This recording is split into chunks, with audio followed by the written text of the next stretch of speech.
Son las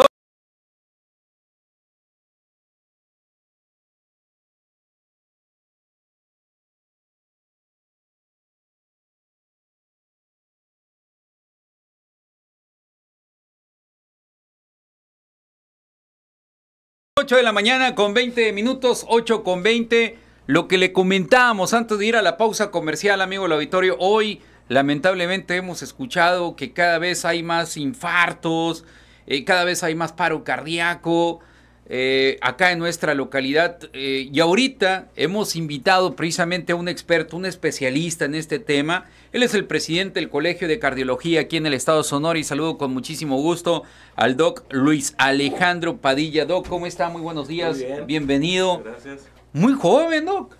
Claro.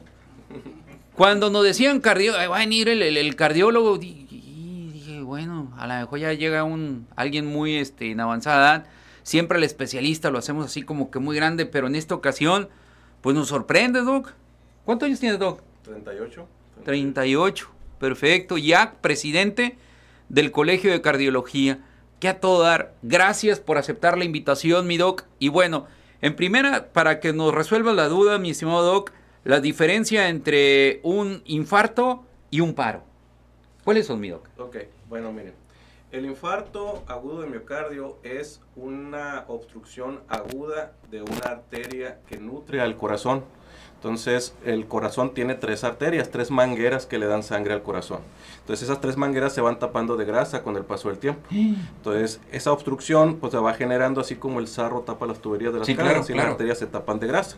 Entonces, se revienta la placa de grasa, se forma un coágulo y se obstruye completamente la luz de la arteria. Ajá. Entonces, si no actuamos inmediatamente, es decir, si no abrimos la arteria en menos de 12 horas, esa región se muere y hace una cicatriz. Ese es el famoso infarto.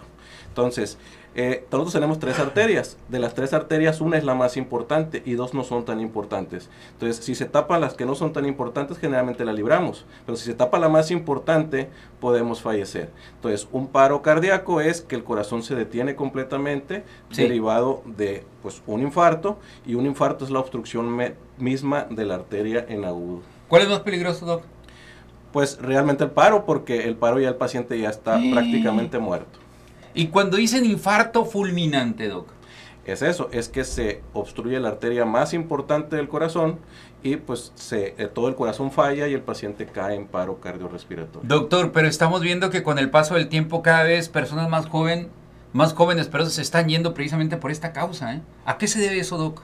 Eso se debe precisamente a que en personas de más de 40 años, la mayor parte de las personas que no padecen diabetes o no padecen hipertensión, sí, o no padecen una enfermedad específica, piensan que no tienen nada. Y realmente el colesterol alto también es un factor de riesgo. Y como en estos tiempos el colesterol lo medimos solamente con niveles de colesterol abajo de 200 o arriba de 200, claro, pues la realidad es que cuando el paciente sale en 201, 202, 190, piensa que está bien y la realidad es que no está bien. ¿Cómo? Entonces, ¿cuánto necesitaríamos tener de colesterol, doc? Eso depende del paciente que tengamos enfrente. Si es un paciente joven y sano, debe estar abajo de 116 el colesterol LDL, que es el colesterol malo. Si el paciente ya tiene hipertensión, debe tenerlo abajo de 100. Si el paciente ya es diabético, debe tenerlo abajo de 70. Y si el paciente ya tuvo un evento cardiovascular, debe estar abajo de 55. Por eso es que la meta se individualiza. El valor de corte de 200 de colesterol no es igual para todos los pacientes. Híjole, doc, pues me puso más preocupado que alegre, doc. Por lo regular, y lo decía usted hace un ratito, cuando andamos en los 190, andamos en la línea, pero andamos bien. Entonces, ¿no es así, doc? No, precisamente esa es la razón por la que llegamos a escuchar: oye, fulanito, fíjate que el vecino, el compadre se infartó y no tiene ninguna enfermedad, ni diabético, ni hipertenso, ni obeso, ni fumador, y se infartó. Pero muchas veces el colesterol es el único factor que va detrás. O bien el paciente es hipertenso, pero como no siente nada, pues dice, no tengo nada. Ajá. Oye, doc, acá nos están preguntando, pregúntale al cardiólogo el uso de cápsulas omega 3, ¿qué onda? ¿Sí son buenas o no? Bueno, miren, el uso de cápsulas omega 3 viene de unas publicaciones de un estudio muy importante que se llama Reduce It. Solamente que, si nosotros recordamos, las cápsulas de omega vienen con DHA y EPA. Sí. Entonces, realmente no ha habido una evidencia de que un estudio demuestre hasta ahorita que el DHA tiene beneficio.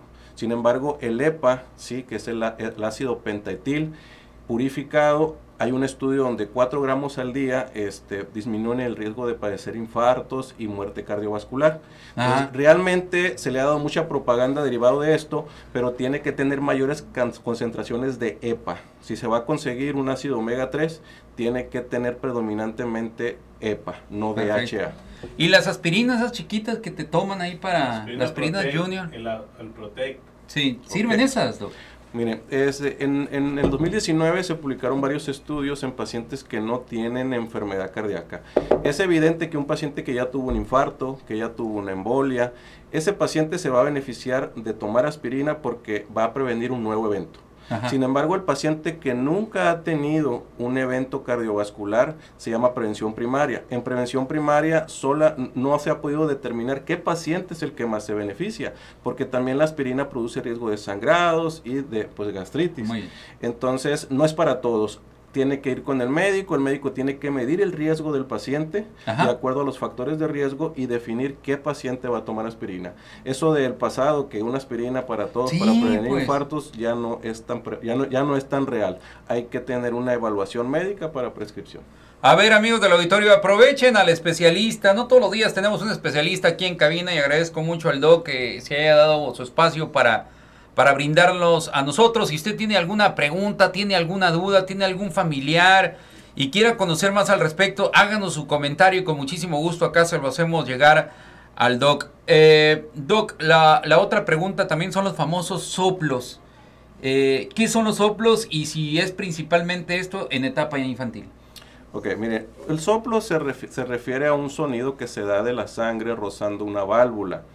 Generalmente cuando hay un defecto cardíaco, ya sea una válvula enferma que no abre o no sella adecuadamente, el roce de la sangre a través de esa válvula enferma produce ese soplo. Ajá. Entonces, en la infancia es muy común escuchar que los pacientes tienen soplos porque hay soplos que se dan por la rapidez con la que el corazón del bebé se contrae. Sí. Muchas veces también la fiebre puede producir un soplo por el estado de hiperdinámico, le decimos nosotros, pero cuando un soplo no desaparece más allá de cierta edad, entonces ya nos habla de que hay una alteración en la estructura del corazón.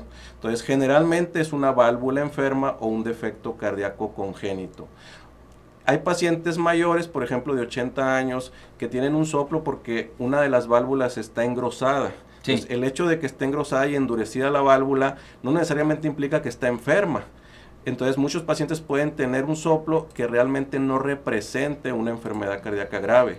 Si el paciente se acompaña a este soplo de desmayos, fatiga, que le duele el pecho al caminar al paciente, entonces ahí sí podemos pensar que el paciente está ante una enfermedad grave. Ajá. Pero cuando el paciente puede caminar, puede hacer esfuerzos, puede hacer ejercicio, no siente nada, lo más probable es que el soplo no tenga un significado realmente grave, pero sí el cardiólogo es el que debería revisar al paciente para determinar qué tanta importancia habría que darle a ese soplo. Perfecto, a ver, la morrada combina el Red Bull con el whisky, ¿eso le afecta al corazón o no, mi estimado doctor? Claro que sí, de hecho el corazón pues es susceptible al efecto del alcohol.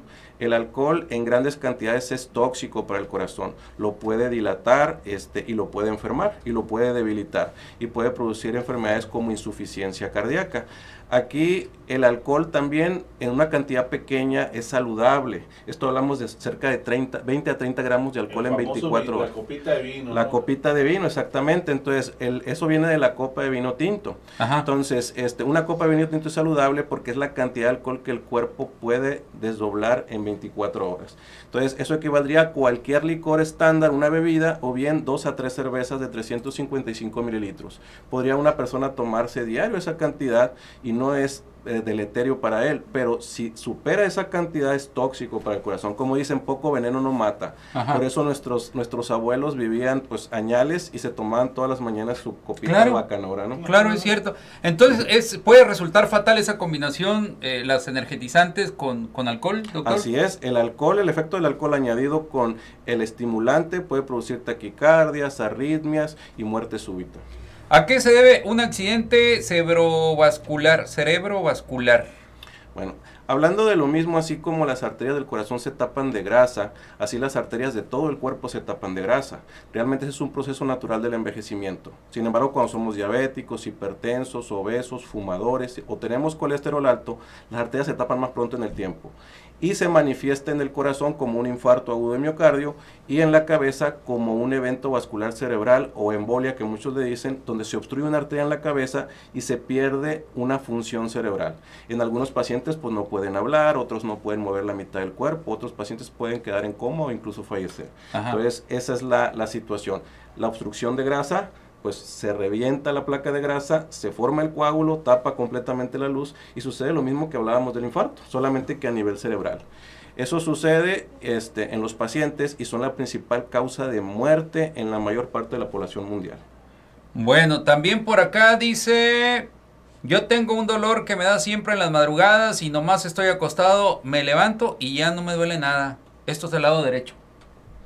Bueno, miren, en relación a los dolores en el pecho, casi siempre las personas que tienen algún dolor en el pecho, pues piensan que puede ser un infarto, claro, puede ser un problema cardíaco. La realidad es que pues todos tenemos dolores, muchas veces en el pecho pueden ser. Aquí la clave está en que el dolor se presente con el esfuerzo.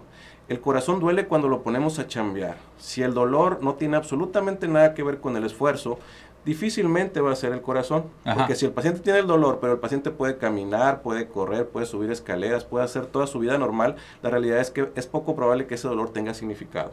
En cambio, si el paciente tiene factores de riesgo y el dolor se da con el esfuerzo y el paciente no puede hacer esfuerzo porque siente molestia, ahí sí hay que checarse porque se trata del problema cardíaco. Entonces, si sientes como un dolor o cosquilleo en el brazo, no es necesariamente que te va a dar un infarto. No, es solamente cuando se da con el esfuerzo.